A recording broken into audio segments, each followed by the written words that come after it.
Good afternoon, everyone. Romney Smith at WTOC for The News Now. This is where we bring you local, regional, and national, and sometimes international headlines. That way you're always in the loop of what's going on. We're broadcasting on multiple streams right now. That includes our website, WTOC.com, WTOC's app, Facebook, Twitter, Roku, Fire Stick. We're on a lot of different platforms, and I'm so glad that you're joining us. If you want to interact with us live, you can always go to our Facebook page, say hi, where you're watching from, leave a comment, ask a question. If you ask a question, I'll do my very best to get back to you. And if I don't have an answer, that's okay. I can always go back afterward in the comment section and make sure I give you an answer or a link so that you can be helped out with whatever it is that you are commenting on. All right, so far I have plenty of people who are weighing in on Facebook already. Thank you so much. Todd Smith, Edna Dutton, Kimberly Gone, Robin Robertson in Beaufort, South Carolina. We just love our low country viewers. Jacqueline Ussery, Matt Ryan in Statesboro. And then Benny Sweat saying, is anyone there? I'm here. We'd like to start in about 30 seconds, let everyone start watching and realize that we're actually on the air before we start with our news stories. Okay, so we're starting with a really big story, an investigation that we have airing tonight with David Clue. So for the last 2 years, we've been watching as one of the giants in organized sports has been decimated by scandal, lawsuits, and the loss of millions in scholarships. The very first major sexual abuse case against USA Gymnastics, the gatekeeper for all Olympic gymnasts, was filed locally in Effingham County. In the 5 years since that filing, USAG has been rattled by accusations from more than 200 other women coming forward to say that they had also been sexually abused by sanctioned coaches and even the organization's team, Dr. Larry Nassar. Savannah attorneys Jeff Lasky and Brian Cornwell filed that civil suit knowing that they were going up against a Goliath in the sporting world.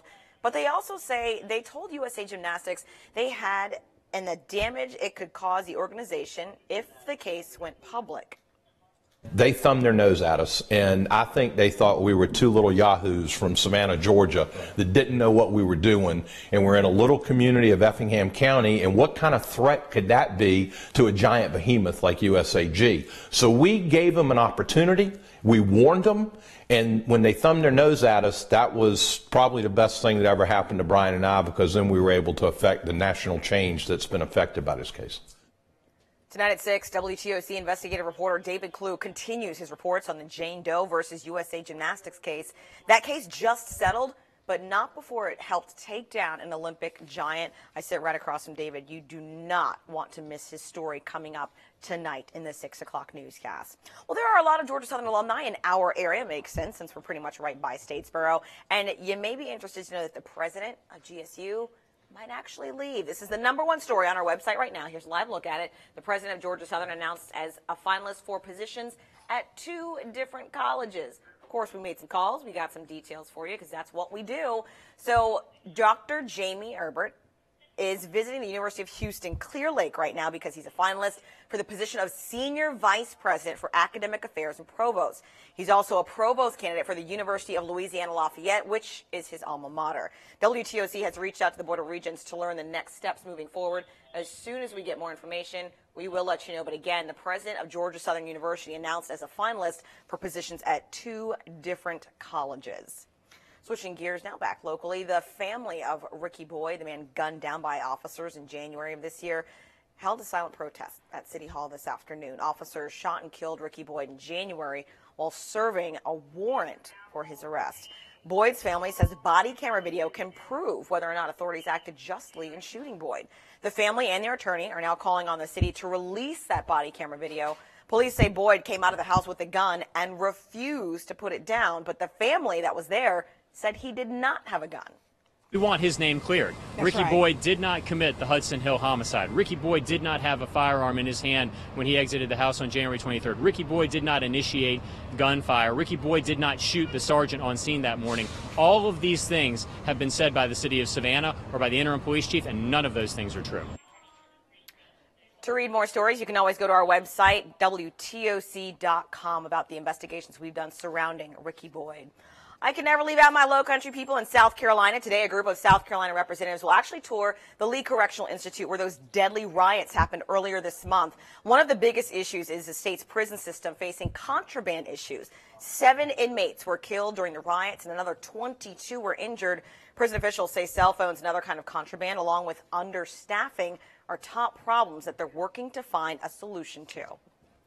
A South Carolina woman, is very familiar with the Golden State Killer that has been national news. The elderly man who was recently arrested, she survived a vicious attack and is weighing in on his arrest. Former police officer James D'Angelo is suspected of killing at least 12 people and raping dozens of women in the 1970s and 80s. Well, this is Jane Sadler, and Sadler was attacked inside her home in 1976. She now lives in Hilton Head. Sandler says that she didn't recognize the picture of the man arrested, but she finally feels like she has some closure. Sick or not sick, he needs to pay for his crimes. He's just destroyed so many families. So many. The Golden State Killer wore a mask and terrorized communities by breaking into homes of single women or couples that were sleeping. The victims ranged in age from 12 years old to 41 years old.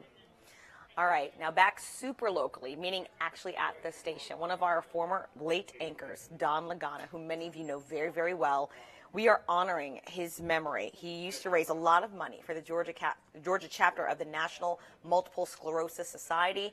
He raised a lot of money because his sister actually was diagnosed with it. So in Don's honor, we continue to hold that light and raise money for multiple sclerosis. You can actually join us for a walk taking place in Daffin Park next Saturday. We would love for you to be a part of WTOC Team Don to walk with us and give to a really excellent organization.